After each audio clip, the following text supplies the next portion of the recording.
Bună ziua, oameni buni! Ne aflăm în 4 decembrie la Petroșani. La Petroșani se face ziua Sfântă Varvara, deci o crotare a minerilor și aici mămârlanii noștri de aici din vale, de la Petroșani, fac mâncare. Deci ei fac mâncare, ei servesc aceea, se pune toată treaba de la mămârlani și se pune să face un fel de pomiană. Na. Atunci, uite mămârlanii aici de la noi. Uitați, se face aici viarză, se face fasole. Se pune ce, uite și pe cuscru. Sănătate! Trăiască domn Pătru! Domn Pătru are treabă acum. Uite ce hotărât îi. Să fii sănătos, domn Pătru! Doamne ajută!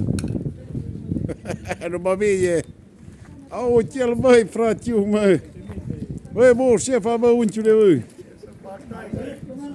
Ești la treabă, iară? Că tot timpul numai la treabă ești. Sănătate, Doamne ajută!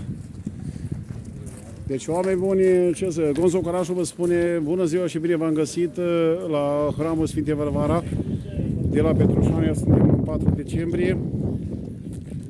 Gonzo Carașu. Și haideți să vă arătăm ce se face aici la noi la Petroșani. Uitați aici la Petroșani, la noi, cum se face la Petroșani, păsatul. Păsatul ăsta se face un păsat cu brânză, cum facem mămârlanii noștri de aici.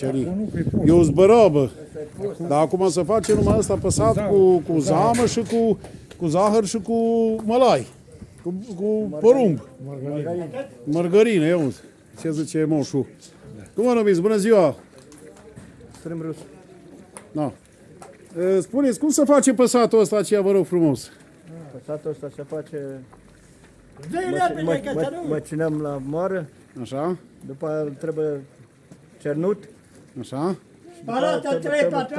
Trebuie spălat. Bă, ia Petre, ce ai acoperit cazanul aceea? Uite că ai acoperit cazanul. Spălat bine și după aia punem la moi până dimineața când trebuie să facem, să pregătim. Bun. Aia faceți, cum se face de Sfânta Varvara acum sau faceți în fiecare an? Facem și la sărbători, când facem la sărbători. Brânză, da, cu unt. Că nu e impost. Când nu e impost, da. Că nu e impost, da. No, uitați cum e păsatul acinii. Mergeți ce-o să rog frumos să vă și eu aici. Să arătăm la oamenii ăștia cum se mâncă la Valea Jiului aici, cum se face de Sfânta Varvara, păsatul ăsta de post. E mălai cu margarină și cu dealea, Și cu ulei. Și cu ulei o țără. Na. No, și aici este curețiu, varza. Ui, dar ce...